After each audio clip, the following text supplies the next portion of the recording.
Welcome back. Israeli police have forcibly evicted a Palestinian family from their home in East Jerusalem and demolished the building. Armed police moved in early this morning to force out the residents.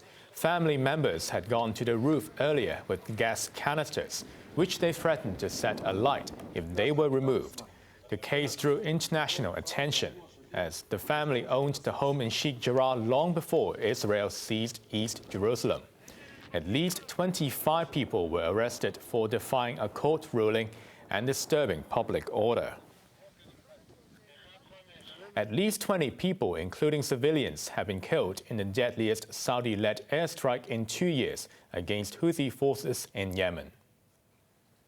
Figures collected by our office indicate that so far in January, there were 839 airstrikes by the Saudi-led coalition, compared with 1,074 for the whole of December. Attacks on civilians and civilian infrastructure are prohibited by international humanitarian law. The Secretary-General calls upon all parties to exercise maximum restraints and prevent any escalation amid heightened tensions in the region. The United Nations is concerned over the sharp rise in air raids against one of the world's poorest countries. Despite 7 years of heavy bombardment, the coalition of oil-rich states has not been able to defeat the Houthis, who insist that they are the legitimate rulers of Yemen. At the same time, Western nations which arm the Saudis have been accused of double standards. They have largely kept silent over civilian casualties in Yemen, but condemned a Houthi drone attack on an oil facility in the United Arab Emirates earlier this week. Australia and New Zealand are shipping aid to Tonga as the Pacific island nation continues to pick up the pieces after a devastating volcanic eruption. But the process is slow because ash from the blast makes it dangerous for aircraft to land. Communications, both national and international, have been severed due to damage sustained by the submarine cables. The internet remains down as of this morning. The clearing up operation continues and has made quite good progress in the airport, but is still not sufficient to be able to land aircraft.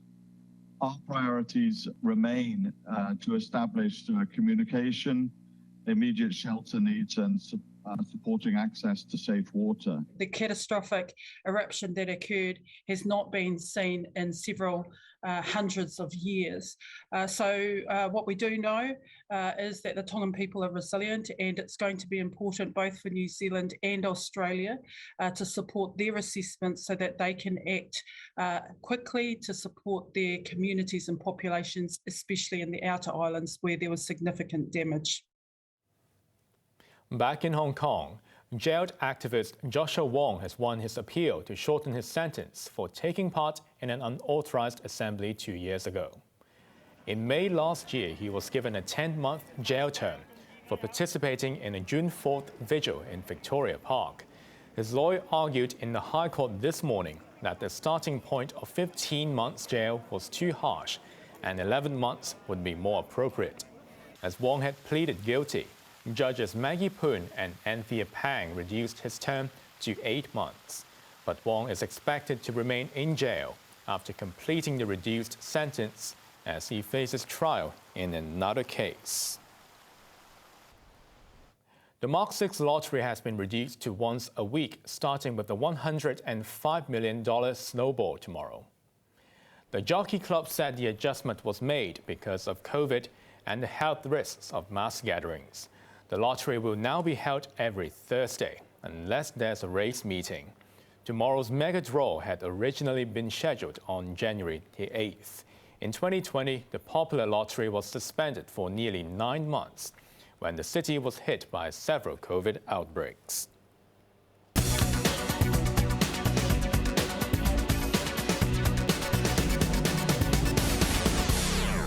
Cathay Pacific says it may deploy different aircraft types for flights to the United States, where a 5G rollout has worried airlines.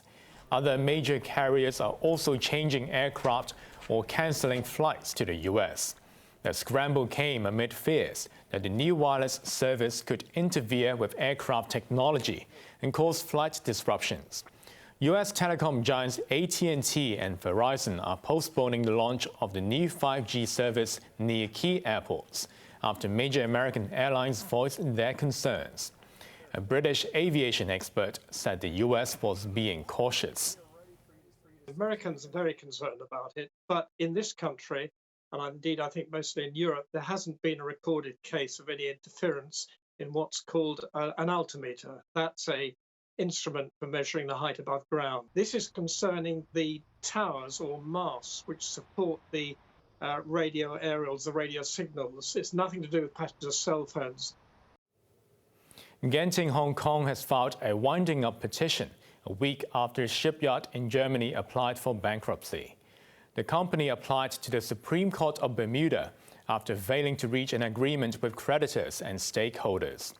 COVID affected the company's operations, and its cruises to nowhere were hurt by restrictions and infections. Trading in Genting's Hong Kong listed shares have been suspended.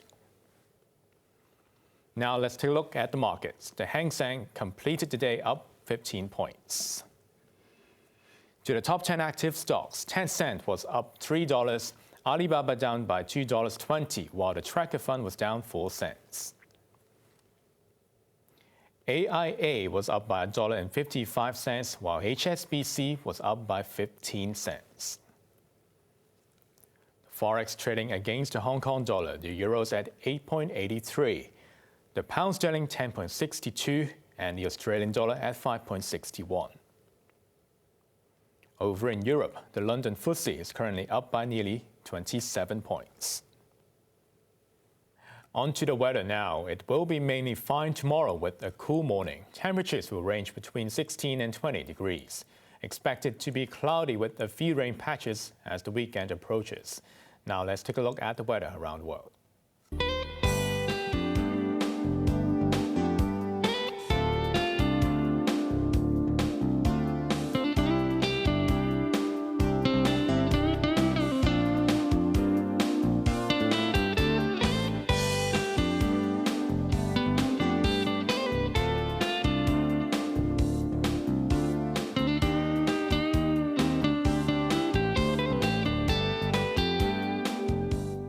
That's our main news for Wednesday night. Join us for more news at 11. I'm Raymond Yeung. Thanks for watching. Good night.